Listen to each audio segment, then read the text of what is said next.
સમગ્ર મામલો એવો હતો કે આજે સવારમાં કાલે સાંજનો ફોન આવ્યો કે કોંગ્રેસ કાર્યાલય મીટિંગ છે. જે આ મીટિંગમાં અમે સવારે જતા ત્યાં રાજકોટના ટોપ મોસ્ટ કોઈ આગેવાનો જોવા ન મળતા.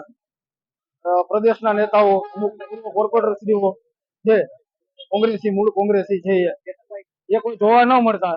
મેં શહેર પ્રમુખશ્રીને પ્રશ્ન કર્યો કે ભાઈ કેમ આ મુખ્ય આગેવાનોને કોઈને બોલાવ્યા નથી? એટલે ઇન્દ્રનીલભાઈ વચ્ચે ઉભા થઈને જવાબ દીધો કે ભાઈ મારે અહીંયા કોને મારી મીટિંગ છે, મારે કોને બોલાવવા ન બોલાવવા એ મારે જોવાનું હોય. તો મેં કહ્યું તમારે તમારા નામથી ફોન કરવો જોઈએ કે ભાઈ ઇન્દ્રનીલભાઈની મીટિંગ છે એવું ફોન કરવો જોઈએ તો અમે પણ ના આવે. તો એને કીધું ન આવવાનું તો તમે નીકળો, અહીં તમારું કોઈનું કામ નથી, કોંગ્રેસ અમારે મારે હલાવવાની છે, આમ જ ચલાવવાની છે. તમે નીકળી ગયા બહિષ્કાર કરી. હવે અમે પ્રદેશને જાણ કરશું કે આ લોકો એકાદ દોકાન લોકો કોંગ્રેસ માટે કબજો કરવા બેઠા છે, કબજો કરવા માટે.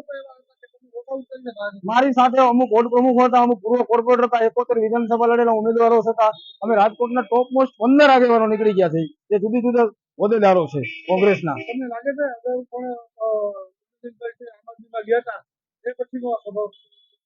સ્વભાવ તો એનો પહેલેથી જ આવો છે. એ પોતે મનમાની કરે એના વેગારીઓની જે આ પાડે કરો તો સારું લાગે. અમે ક્યારે એવું માંગતા નથી. અમે તો કોંગ્રેસમાં છે, અમે કોંગ્રેસની ગાઈડલાઈને ચાલી. ઇન્દ્રનીલભાઈ ભેગા નથી, કોંગ્રેસમાં છે. હું ક્યારેય ભાજપમાં જવાનો નથી, પણ ઇન્દ્રનીલભાઈની ગણતરી એવી છે કે આ બધા નડતા મટે ભાજપમાં વ્યા છે એવું એ વિચારે છે. પણ અમે નથી જવાના, અમે તો કોંગ્રેસના સૈનિક છીએ.